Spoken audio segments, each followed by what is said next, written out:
शाहनवाज और मैं हूं आपके साथ रिया।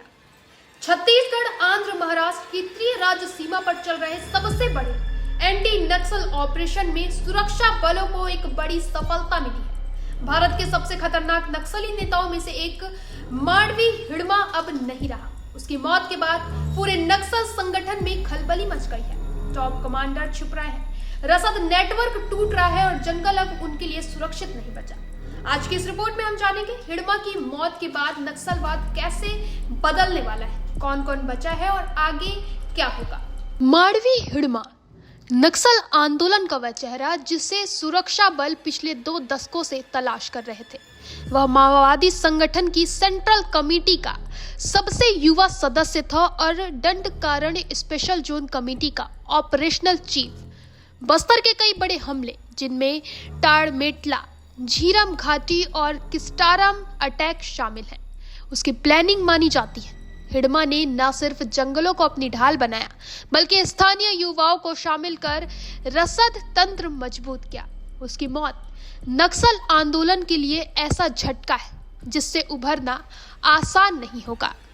नक्सल संगठन एक कैडर आधारित स्ट्रक्चर पर चलता है।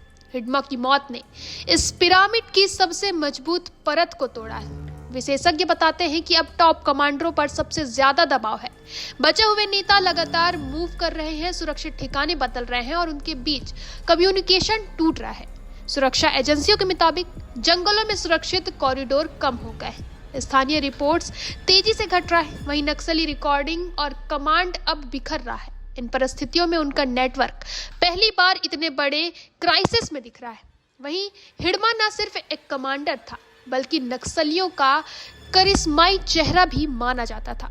उसकी फील्ड यूनिट्स पर पकड़ मजबूत थी। वहीं उसकी मौत के बाद नेतृत्व का अभाव साफ दिखाई दे रहा है। वहीं विशेषज्ञ का मानना है कि संगठन में असहमति बढ़ेगी, काम छोटे छोटे दलों में बढ़ जाएंगे और हमलों की प्लानिंग कमजोर होगी। वहीं केंद्र से राज्यों तक कमांड कंट्रोल ढीला पड़ेगा और संगठन अब निर्णायक विभाजन की ओर बढ़ सकता है।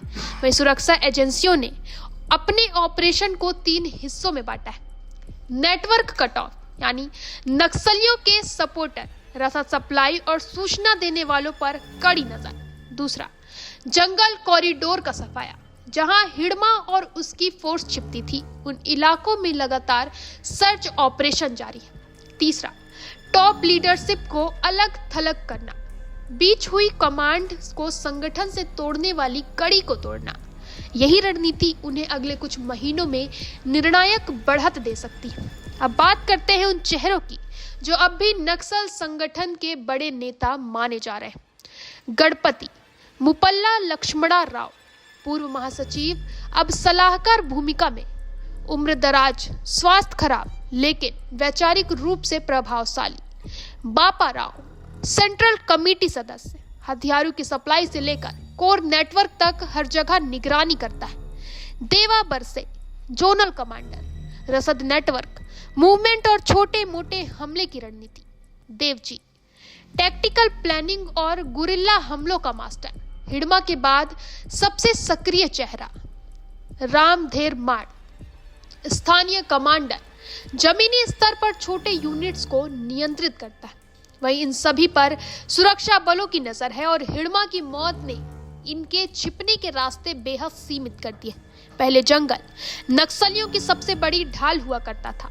घना इलाका, कम आबादी, नेचर का कवर, जीपीएस ब्लाइंड स्पॉट। लेकिन अब ड्रोन निगरानी बढ़ चुकी है, जंगल चौकियों की संख्या बढ़ गई है, फॉरेस्ट इलाकों में सड़कें बन रही हैं। वहीं वायरलेस ट्रैकर और सर्विलांस टेक्नोलॉजी, यह सब मिलकर जंगल को अजेय किला से खतरे का इलाका बना चुके हैं।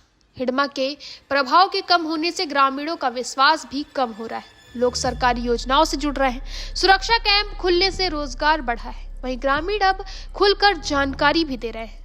वहीं रिपोर्ट यह भी कहती है कि नक्सलियों की धमकियों का असर पहले जैसे नहीं रहा है। विशेषज्ञ मानते हैं कि बड़े बड़े हमले अब कम होंगे लेकिन छोटे मोटे हमले तेज होंगे, जैसे हिट एंड रन अटैक बढ़ सकते हैं। इसका कारण है कि बड़ी यूनिट्स अब सुरक्षित नहीं है। आने वाले महीनों में 3 चीजें हो सकती हैं। संगठन छोटे दलों में बढ़ जाएंगे, टॉप कमांडर या तो आत्मसमर्पण करेंगे या तो समाप्त होंगे। सुरक्षा एजेंसियां निर्णायक ऑपरेशन करेंगी और नक्सल आंदोलन धीरे धीरे कमजोर होने की स्थिति में आ जाएंगे। वहीं हिडमा की मौत इसकी एक बड़ी शुरुआत हो सकती है। नक्सलवाद भारत की आंतरिक सुरक्षा का सबसे पुराना और घातक संकट रहा है, लेकिन अब परिस्थितियां तेजी से बदल रही है। आने वाले महीनों में कई निर्णायक घटनाएं सामने आ सकती है। फिलहाल के लिए इतना ही। आगे के अपडेट्स के लिए बने रहें निशानेबाज पर।